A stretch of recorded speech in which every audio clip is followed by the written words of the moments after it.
I guess we'll start off with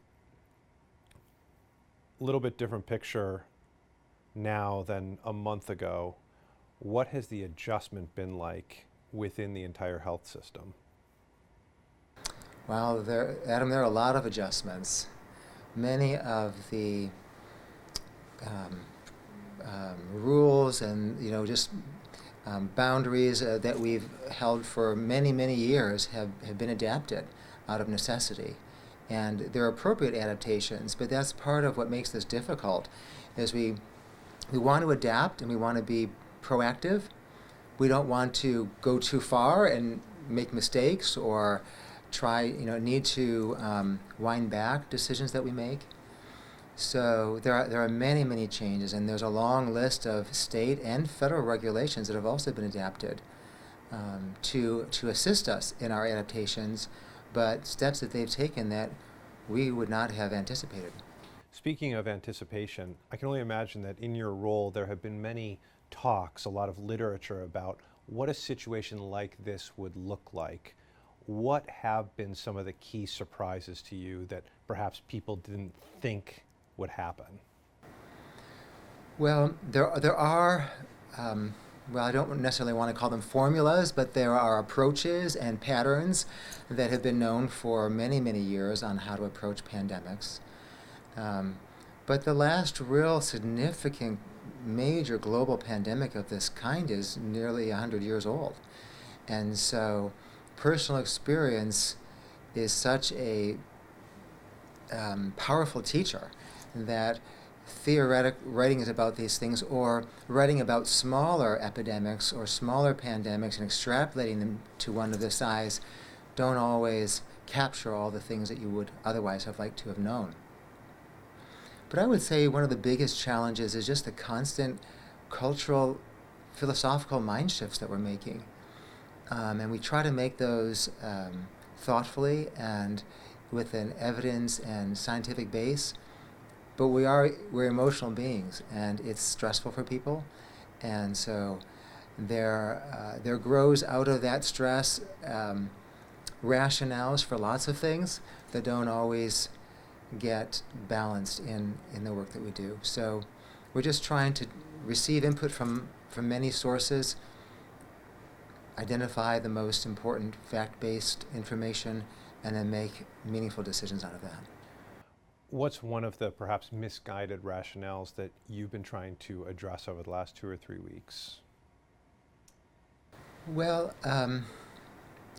misguided, I think. I'd rather not use that word because I would say that many of the rationales I hear come from a very earnest place, Right. and we're all searching for the best answer, and none of us are sure exactly what it is. Right. But early on, gosh, it doesn't seem like it's been that long ago when you look at a calendar, but it feels like a long time ago. 3 weeks ago, there were a number of our team members who were asking us about mask management and what types of masks to use and how to properly use them. And this is not unfamiliar to healthcare workers. And they were asking good questions. Some of those folks were asking questions then that we weren't prepared to answer, but today many things have changed about how we're using masks, right? So, for example, at that point in time, the incidence in the community was low, and so we were applying masks in focused ways. That at times was challenged. People would say, well, how do you know this disease isn't spreading faster than it is, or how do you know that it's not being transmitted on surfaces? And so we would regularly touch base on a daily basis with the CDC and so forth. And so a lot of those things have changed, right? So now we're in a universal masking scenario. And so there are some folks that I imagine are thinking, I told you so, we were going to get here. And it wasn't that I didn't imagine we could have gotten here. We were just trying to take it in a paced fashion and in a way that was consistent with what we're learning about this disease. What has the morale been like amongst the staff, those who are in the rooms, in the hallways, entering the buildings every day? I think they're stressed. Healthcare workers, I think, are a very resilient group of people. They prepare themselves in their career choice to confront difficult situations. They know that they will have emotional reactions to when their patients pass away. They will hold the hands of family members through very trying times.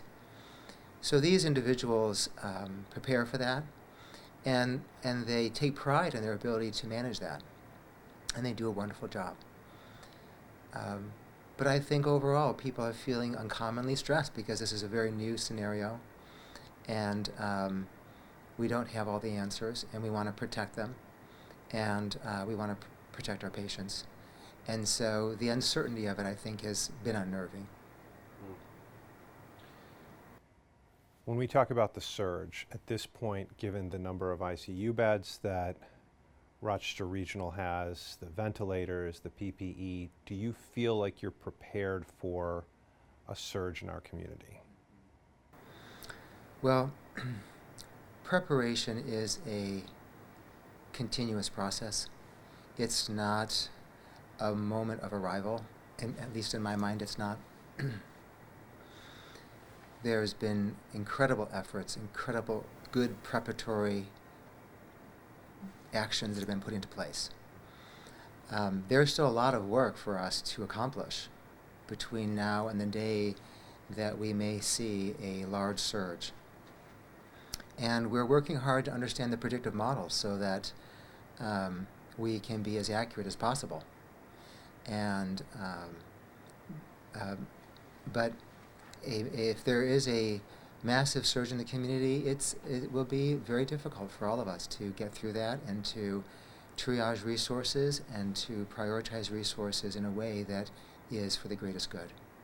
We're only 2.5 weeks in since the first confirmed case, which, like you said, is just mind-blowing. Do you think you are encouraged or discouraged by the numbers you're seeing right now in our community? Well, I would just say that it is what it is. And I prefer to try to channel my emotional energy to the positive and moving forward. And so I'm not discouraged by it. I'm rather quite heartened by the teamwork that I see within Rochester Regional Health, as well as in our partnership with the University of Rochester and the county. This is unprecedented collaboration, and it's healthy for all of us. So I'm very encouraged by all of that, and we will weather the storm together. When we talk about flattening the curve and allowing people to perhaps get back out in some fashion and in some areas, obviously a vaccine is the chalice that everybody's seeking. At the same time, we're talking about treatments, testing to see if you've had it. What are you looking at when it comes to safety in the community? What do you want to see progress the fastest here? Yeah. Well, there are lots of what ifs in that, enfolded in that question, but I think it's a good question to stay prioritized and focused on what we're doing and what really matters. I think that what really matters is continued social distancing and the commitment to that. And it's very awkward for all of us. And it's heartening to see people remind each other, oh, no hug, no handshake, or we'll deliver it at the door and that sort of thing. That's very, very important. That is fundamental for all of our safety and for this community's success through this pandemic. I think it would be a wonderful thing to have greater clarity around medication treatment availability. And though there are no clearly established treatment protocols, there are numerous efforts to identify potentially effective drugs. And the sooner we can have that, the better we'll all feel about this, and the better it will be for our community. It will be some time before the vaccine is ready, But when it is ready, and it'll be a great blessing for all of us, and for not only us, but the world. And I will remind the viewers that vaccination efforts have encompassed global efforts for years, from smallpox to polio and all of the vaccines. And so we will catch up with this, and we will one day look back and say, wow, we accomplished something really great. We keep hearing about pneumonia in the patients that see the most severe symptoms. Is there a specific type of pneumonia they're seeing? Because they seem to be on ventilators for a lot longer than other illnesses. Yes, so pneumonias do have different categorizations that are used, but this is a diffuse bilateral pneumonia. It's not localized to a single lobe of the lung, and it does have a characteristic appearance on CT scan, although it's not a specific appearance. This is a non-specific but characteristic description, and so patients with severe pneumonia do develop a condition called ARDS. It stands for acute respiratory distress syndrome, and this is basically just a failure of lung function and requiring significant ventilatory support. Because it has more of a universal effect on the lung system? Yes, that's right. Is there anything else that you'd like to add that I might have missed? I would just remind folks to remember all the good things in their lives. We're all adjusting to things that feel like takeaways, things that feel like unhappy adjustments. But good can be found in those things. And the human spirit is an indomitable force for all of us, and we need to help each other stay focused on those positive things.